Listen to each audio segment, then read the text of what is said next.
Kumusta mga kasaliksik? Maraming misteryo at madilim na kwento ang bumabalot sa ating mundo.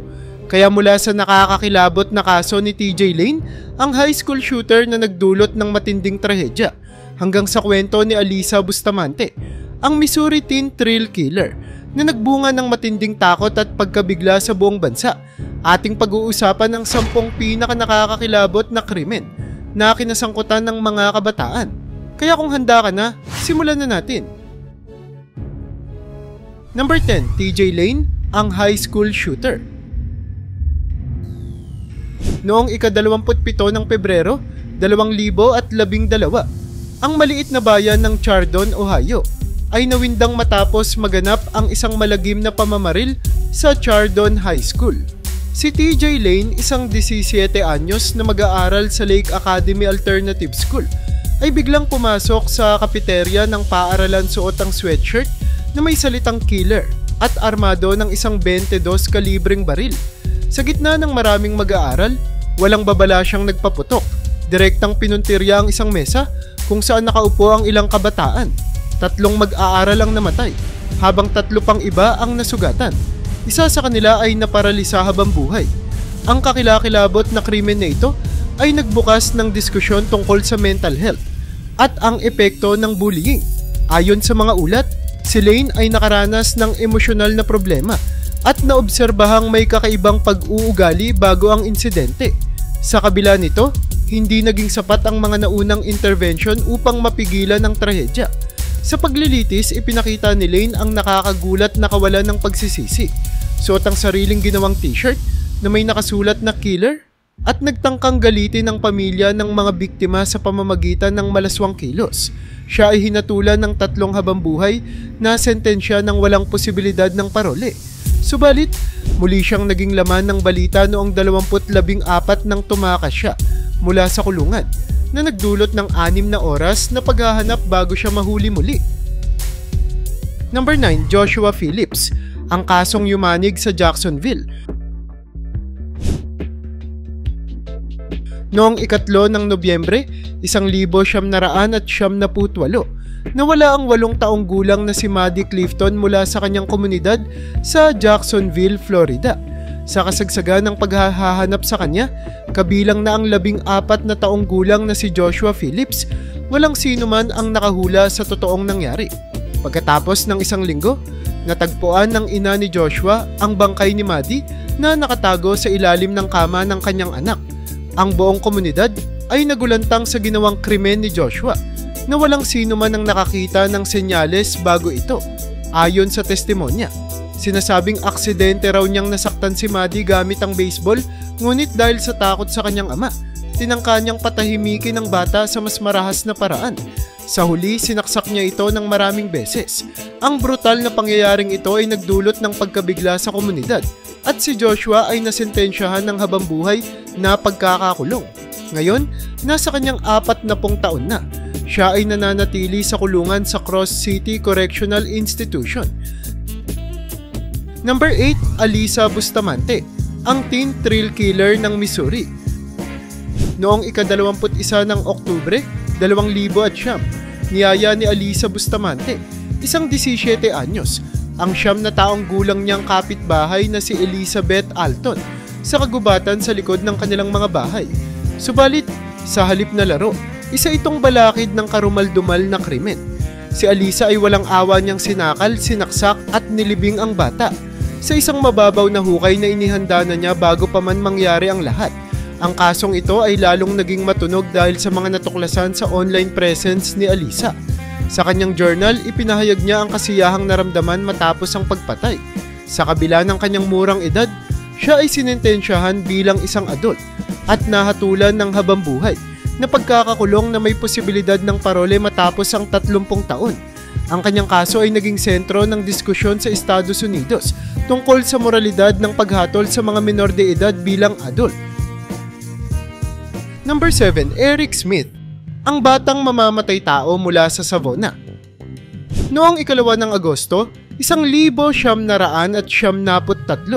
ang 13 taong gulang na si Eric Smith ay gumawa ng isa sa mga pinaka-nakakakilabot na krimen sa kasaysayan ng Savona, New York, Nakilala niya ang 4 na taong gulang na si Derek Roby na naglalakad papunta sa isang summer camp.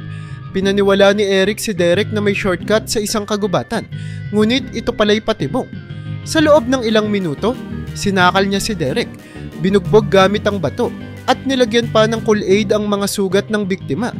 Natagpuan ang bangkay ng bata kinahapunan, malapit lamang sa kampo. Ang kasong ito ay naging sentro ng atensyon ng buong bansa, lalo na nang umamin si Eric sa krimen makalipas ang 1 linggo.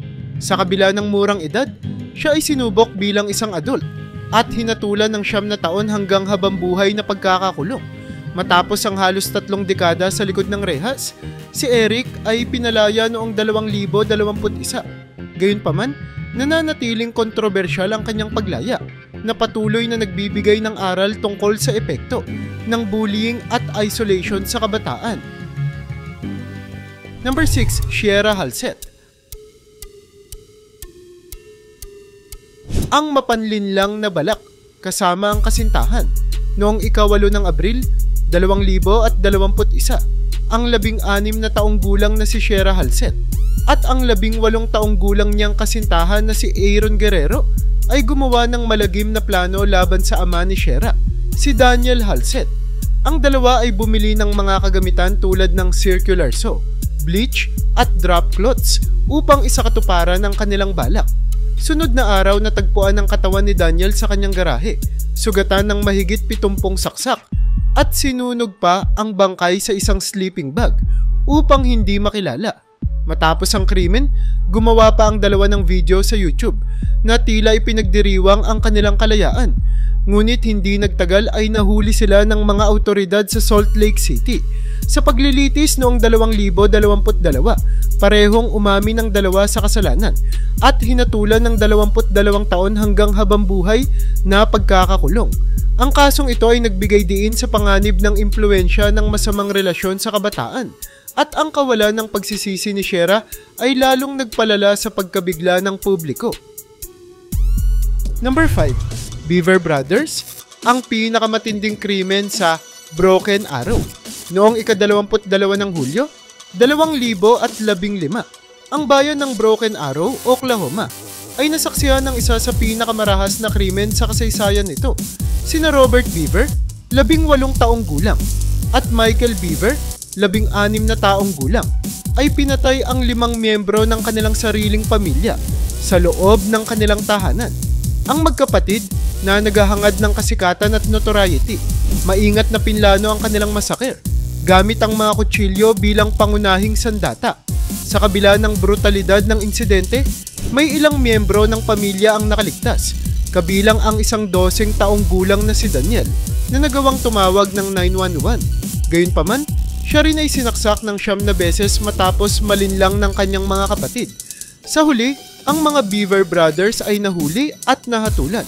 Si Robert ay binigyan ng habambuhay na sentensya ng walang posibilidad ng parol, habang si Michael, dahil sa kanyang edad, ay may posibilidad ng parol ngunit malabo nang mangyari ito.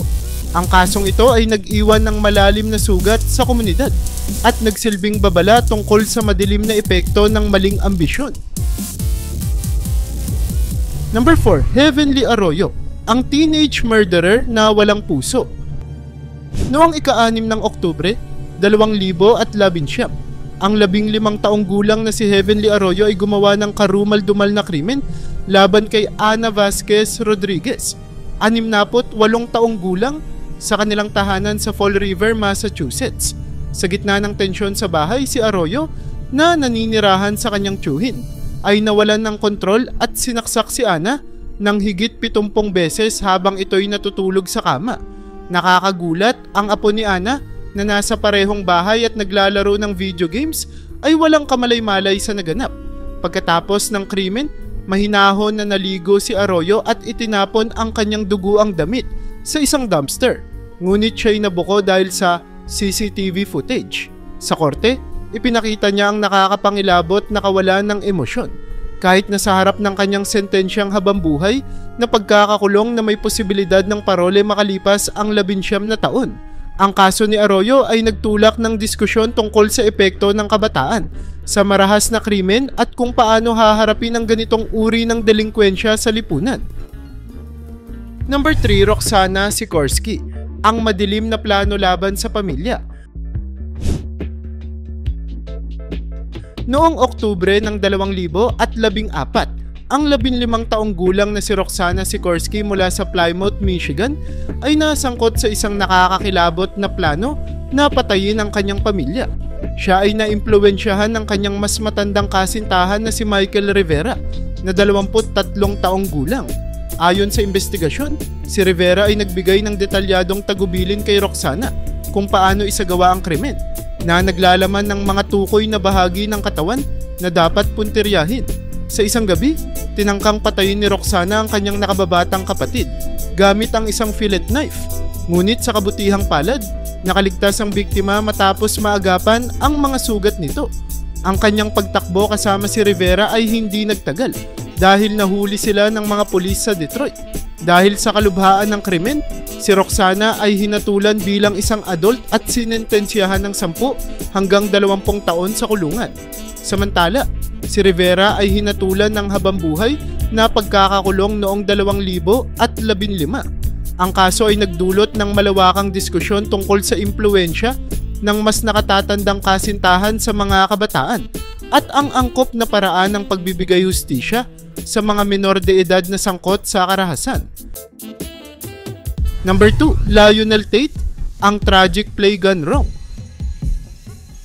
Noong ika-28 ng Hulyo, 1979, ang 12 taong gulang na si Lionel Tate ay pumatay sa 6 na taong gulang niyang pinsan na si Tiffany Eunice sa Broward County, Florida.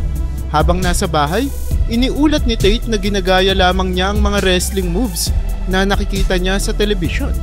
Gayunpaman, ang pinsala sa katawan ni Tiffany ay masyadong malubha, kabilang na ang basag na bungo, sirang mga tadyang at internal hemorrhaging na nagpatunay na sobrang lakas ng ginamit na puwersa.